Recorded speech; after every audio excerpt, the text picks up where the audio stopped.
Welcome to APTN National News. The interim leader of Manitoba's Progressive Conservatives apologized on Wednesday to the families of Morgan Harris and Marcedes Myran in the Manitoba legislature after last week's discovery of potential human remains in a landfill north of Winnipeg. Previously, former Premier Heather Stefanson declined to search the landfill for the remains of two of four Indigenous women who were killed by a Winnipeg serial killer in May of 2022. Initially, the PC said the search was too dangerous and not feasible. Stefanson even campaigned during the 2023 provincial election with political ads to stand firm against searching the Prairie Green landfill. In the legislature this week, the PC's interim leader, Wayne Iwasco, said the party acted without empathy and lost its way in providing closure to the families. Cambria Harris, the oldest daughter of Morgan Harris, took to social media with questions around why the PC party didn't meet with the families first. The government didn't make just an error, like they want to say. You know, they caused the catastrophe. They caused the divide. They tore apart a nation and a community and caused severe amounts of emotional distress to many, many people.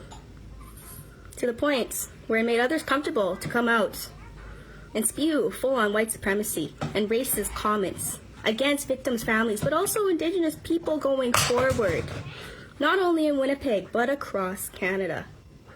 So it's not just about an apology, it's about taking accountability for what you did and what errors you created and how you're going to change that. And we'll have more on that apology in our evening newscast.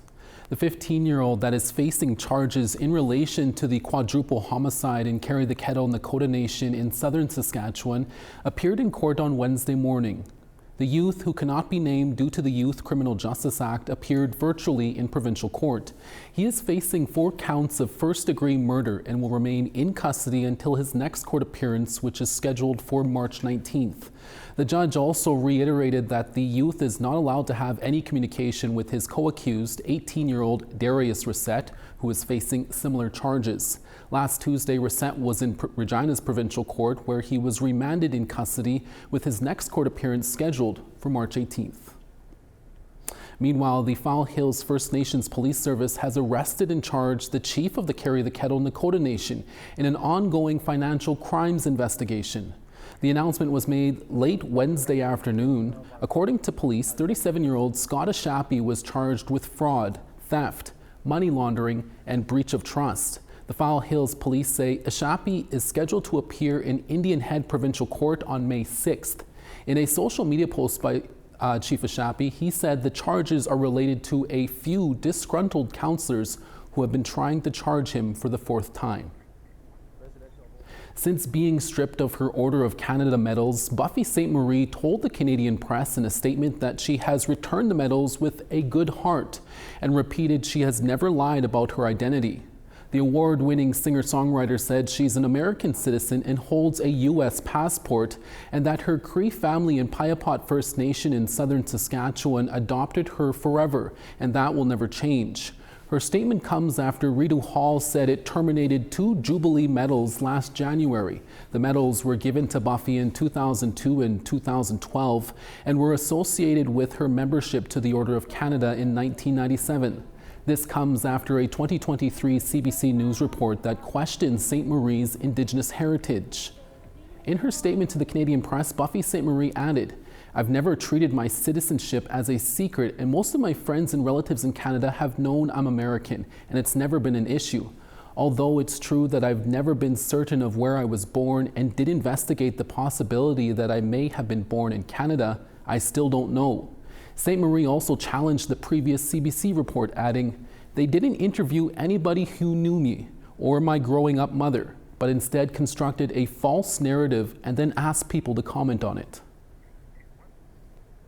U.S. President Donald Trump's 25% tariffs against Canada will also have an impact on the economies of First Nations, including Listagouche, a Mi'kmaq community in northern Quebec.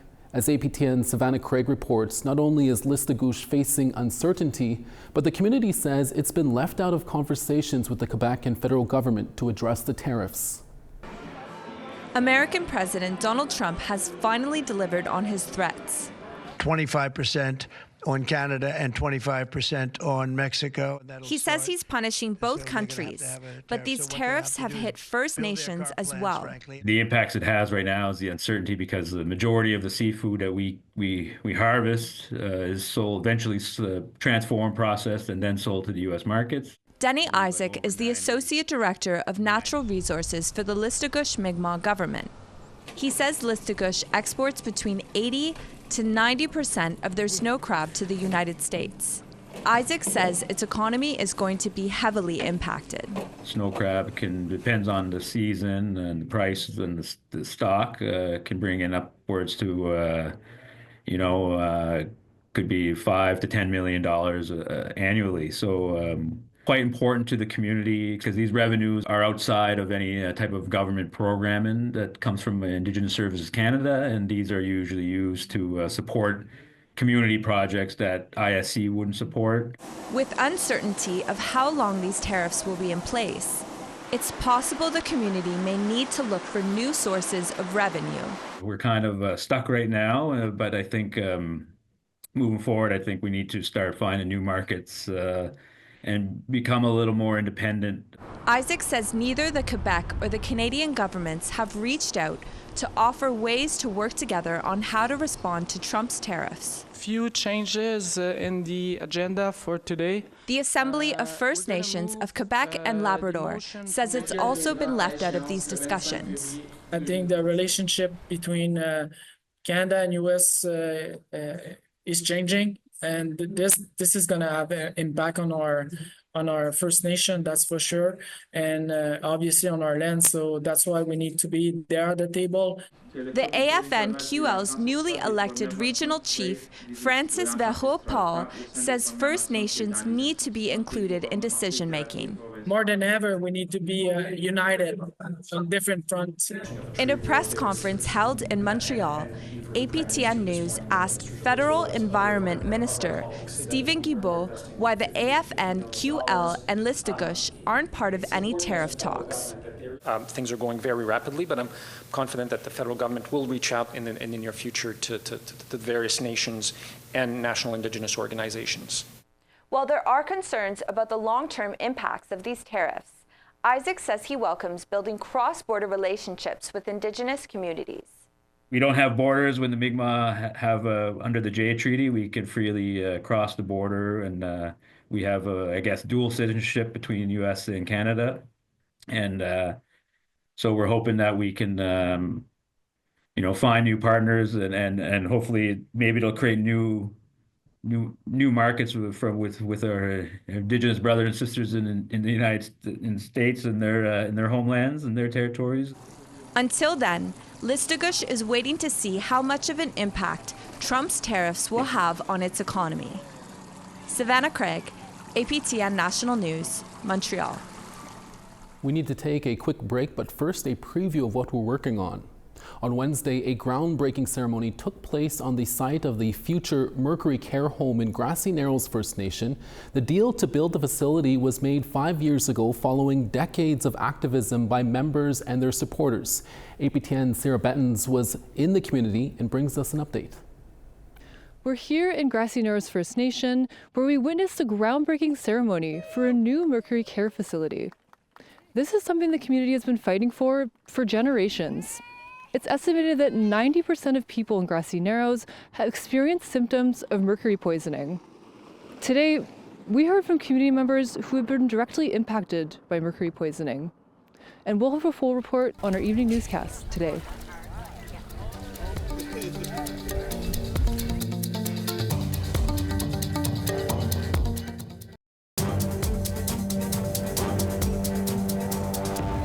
Welcome back. Indigenous students from across Ontario gathered in Sault Ste. Marie this week in order to catch a glimpse of what a career in the skilled trades looks like.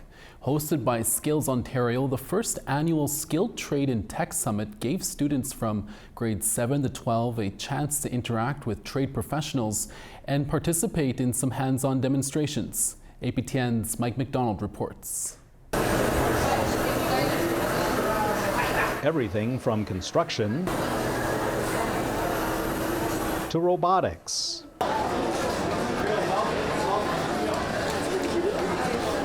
welding,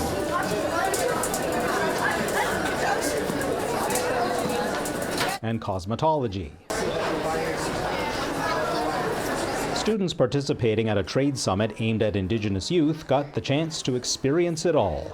Organized by the First Nations, Métis and Inuit Initiatives branch of Skills Ontario, the summit set out to help address a labor and demographic gap.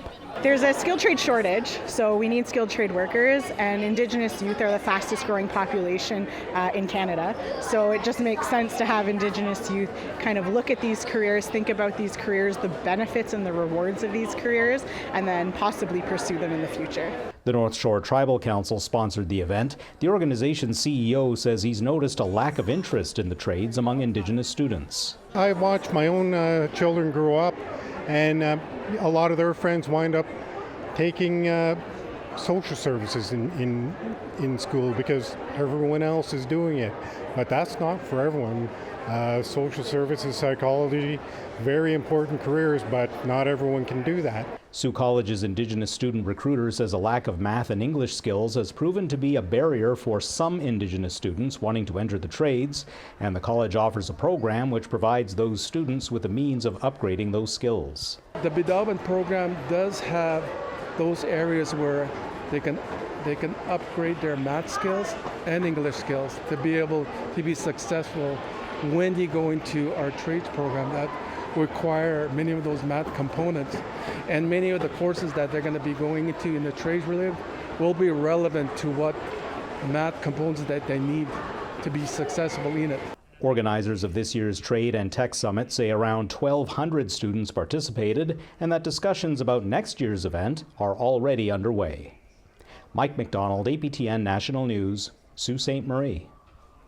It's Thursday, and that means Fraser Needham joins us next from Ottawa to tell us what's ahead on Nation to Nation. Fraser? Coming up after the evening news, a proposed settlement agreement for Indigenous people who suffered abuse while patients at what were then known as Indian hospitals was announced in Ottawa today. We talked to one of the lawyers who represented class action litigants. Pam Palmer of Toronto Metropolitan University is also here to talk about the Trump tariffs, Liberal leadership race, and where Indigenous people fit in. And NDP MP Charlie Angus also drops by to talk about his campaign to boycott American goods in response to Donald Trump's threats against Canada. All this ahead on Nation to Nation. Survivors of Canada's Indian hospitals are finally receiving compensation. We'll speak to the Minister of Crown Indigenous Relations when we come back. Stay with us.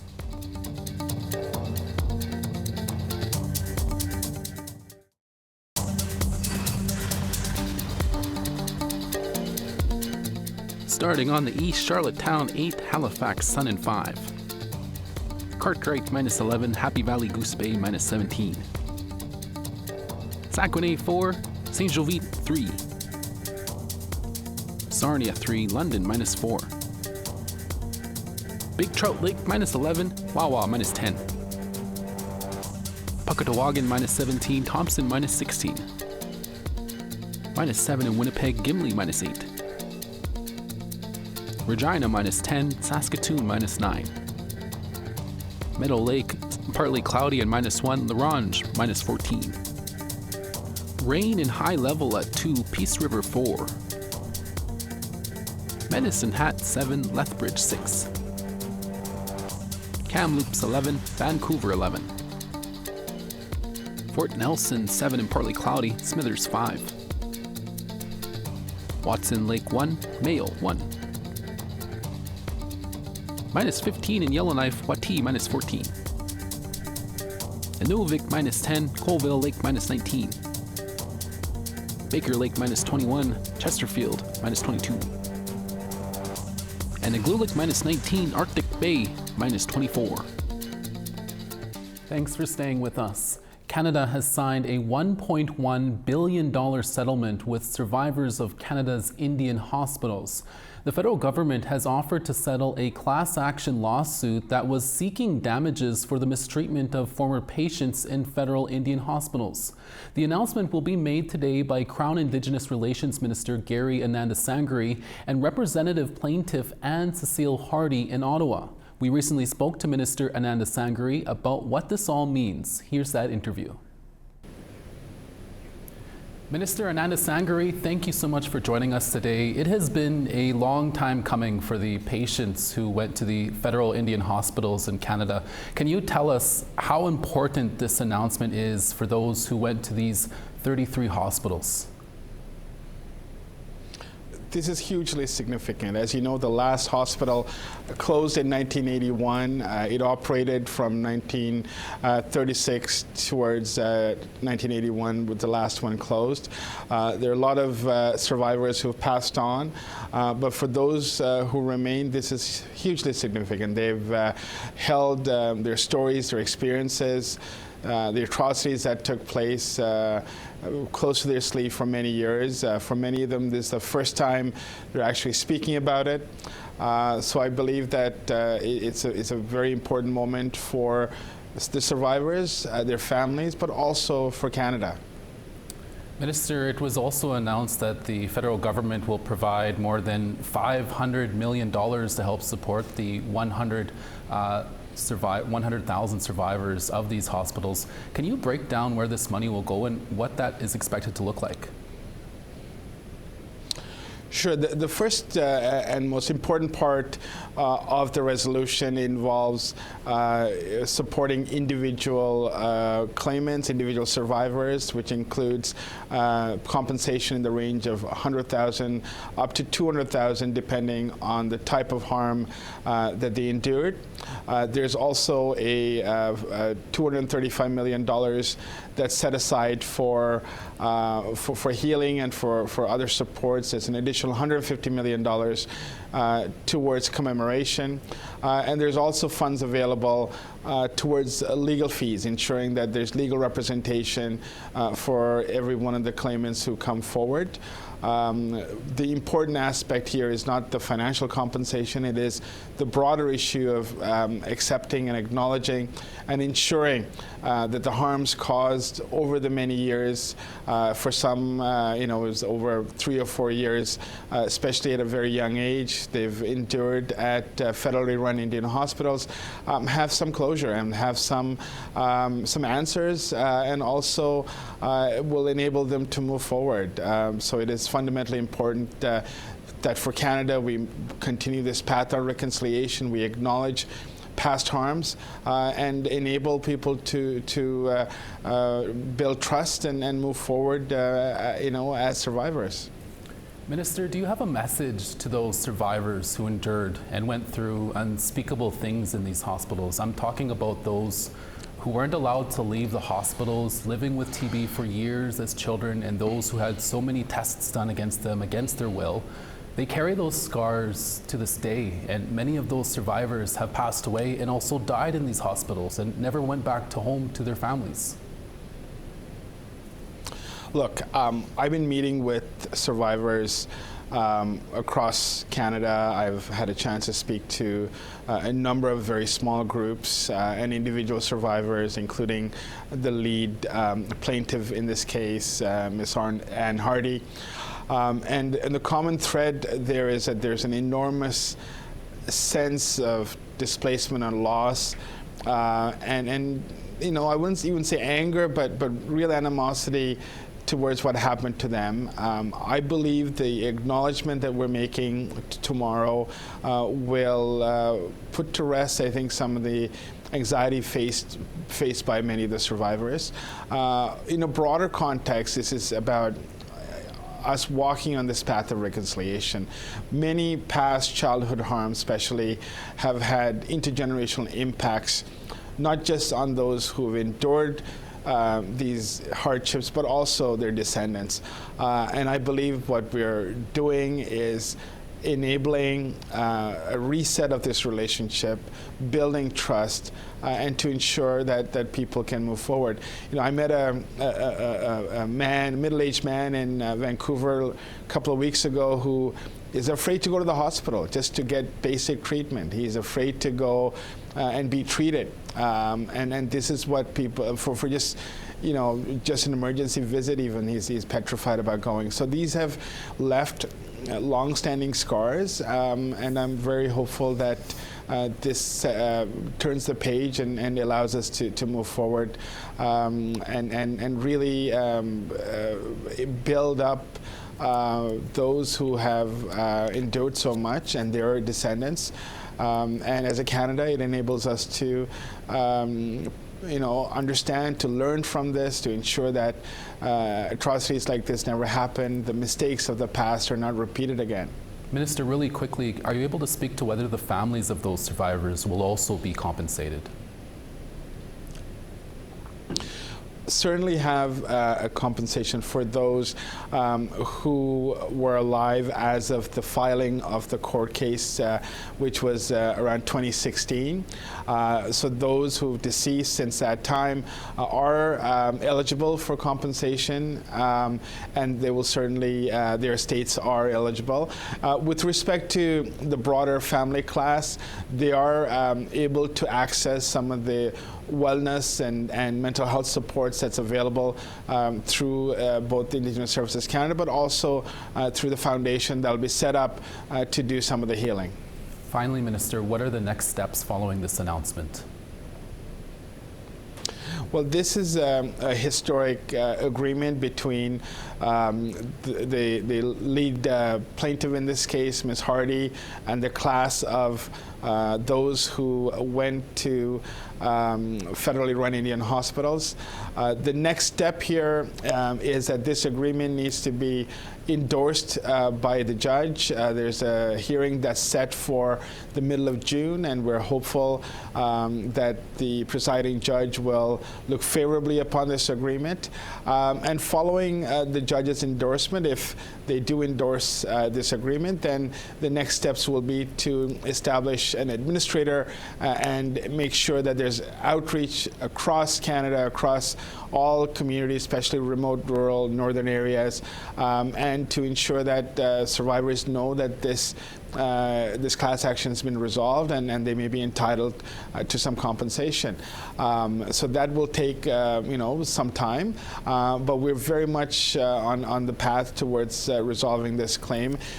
We have signed the agreement, so it is binding on the federal government, on successive governments, but as the judge endorses the agreement, then the next step for us would be to start working on decimating and ensuring the funds are available for the resolution of these claims for individuals who may be coming forth. Minister, we'll have to leave it there. Thank you so much for speaking with us today. Thank you. And we'll have more on that story tonight on our evening newscast with Dennis Ward. Kathleen Martin's story is also up on our website at aptnnews.ca. And that's your daytime newscast for this Thursday. Dennis Ward is back with more stories for your evening newscast in a few hours. Please join us then. Thank you for watching, and we'll see you again tomorrow. Ekse.